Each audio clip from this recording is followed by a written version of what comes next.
Chers amis, bonjour. Un client européen qui veut s'installer à Madagascar m'a posé la question suivante. Comment trouver un partenaire de confiance pour mes projets à Madagascar? J'ai accompagné le client et je l'ai aidé il y a 2 ans de cela. Et maintenant, j'aimerais partager les informations clés gratuitement avec vous. Bien sûr, il s'agit ici d'une démarche indicative parce qu'il y a du boulot, il y a des travaux que j'ai effectués derrière que vous pouvez, avec l'aide d'un consultant ou d'un expert, effectuer vous-même. Quand il s'agit de réussite en affaires, la confiance est une pièce maîtresse. C'est d'autant plus vrai lorsqu'on s'aventure sur un territoire étranger comme Madagascar où la culture, les règles et le paysage des affaires peuvent être différents. Un partenaire local fiable devient alors non seulement votre guide, mais aussi votre principal soutien. Dans cette vidéo, je vais vous partager 5 éléments pour vous aider à effectuer cette démarche. Mais avant de commencer, permettez-moi de me présenter rapidement. Je suis Prosper Etialoun, je suis entrepreneur depuis 2001. J'aide aussi les entrepreneurs et les entreprises de taille moyenne ou internationale à s'implanter à Madagascar ou dans d'autres pays francophones. Dans ma chaîne YouTube, je partage des tips, conseils, astuces pour développer vos entreprises, pour les rendre plus compétitives et performantes. Si ce n'est pas encore fait, je vous invite à vous abonner à ma page pour ne pas rater les prochains épisodes. Donc, conseil numéro 1, imprégnez-vous de la culture d'affaires malgache. La relation avant tout. À Madagascar, la relation d'affaires s'apparente à des relations personnelles. C'est-à-dire qu'avant de parler affaires, on apprend d'abord à se connaître, à se faire confiance.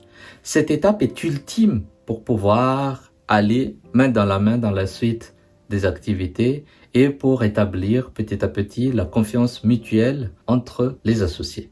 Je vais vous donner un exemple. Malheureusement, je ne peux pas citer des noms de clients parce qu'il y a le data shoot sur la protection des données.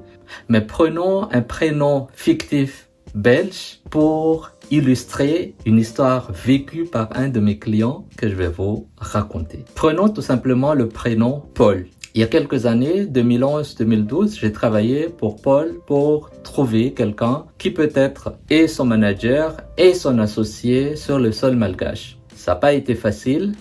On a trouvé quelqu'un et je les ai mis en relation. Paul me passait un coup de fil en disant « c'est bizarre, je suis à Tana, je suis invité au fait par X pour aller déjeuner chez lui. » Et ce qui m'a étonné, c'est qu'il s'agissait d'un événement familial. Je me sentais pas bien parce que tout le monde parlait malgache, c'était un événement important et tout. Moi, je disais à Paul, c'est normal. Chez nous, chez les malgaches, on invite les gens. On leur montre au fait comment on est en famille. En fait, c'est une espèce de pression morale aussi quelque part qu'on montre le côté, disons, privé entre guillemets pour pouvoir développer par la suite la relation d'affaires. Donc, peu à peu, j'ai essayé de rassurer Paul qui était de plus en plus relax et jusqu'ici, heureusement, je croise les doigts, ils sont toujours en train de travailler ensemble, Paul et son associé, et leurs entreprises fleurissent. Ceci dit, ce genre d'approche,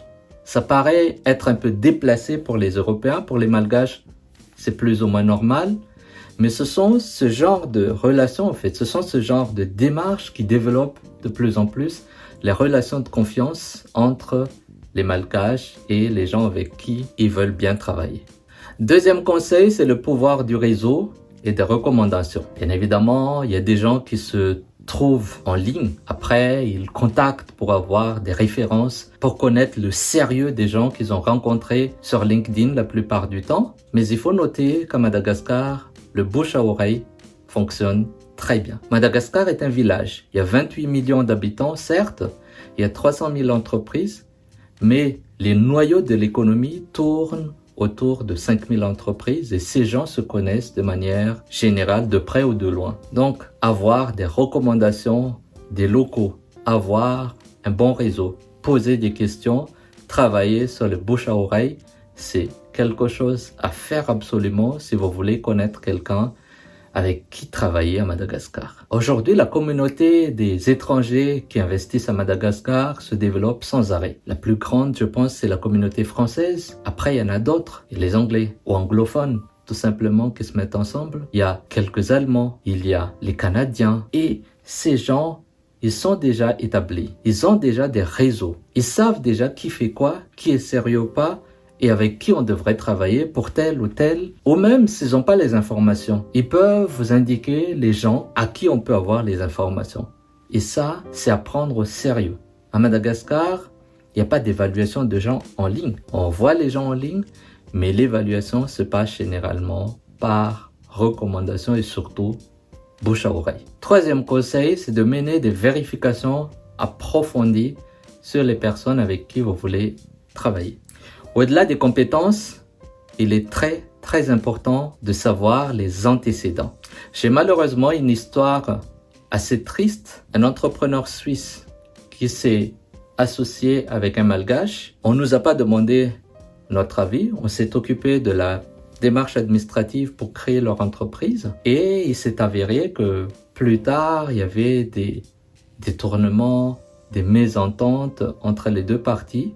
Et c'est là que l'entrepreneur nous a contactés pour en savoir un peu plus sur la personne. On a mené notre petite enquête, on a posé des questions auprès des gens qui connaissent la personne. Il s'est avéré que c'est déjà un récidiviste. C'est quelqu'un qui a fait déjà plusieurs entreprises et plusieurs entreprises étrangères la plupart du temps. Et ce genre de choses aurait pu être évité si nous ou quelqu'un d'autre aurait été contacté à temps pour vérifier les antécédents avant d'aller de l'avant. Quatrième conseil, c'est de prioriser une communication claire et transparente. Il faut aligner les objectifs. La plupart du temps, les associés ont chacun leur objectif. Pas plus tard qu'il y a 2 ans, il y avait un entrepreneur sud-africain qui voulait s'associer avec un entrepreneur local pour investir dans des projets immobiliers dans l'hôtellerie, le tourisme. Le Sud-Africain voulait lever des fonds, voulait réinvestir les premiers bénéfices pour développer rapidement les affaires.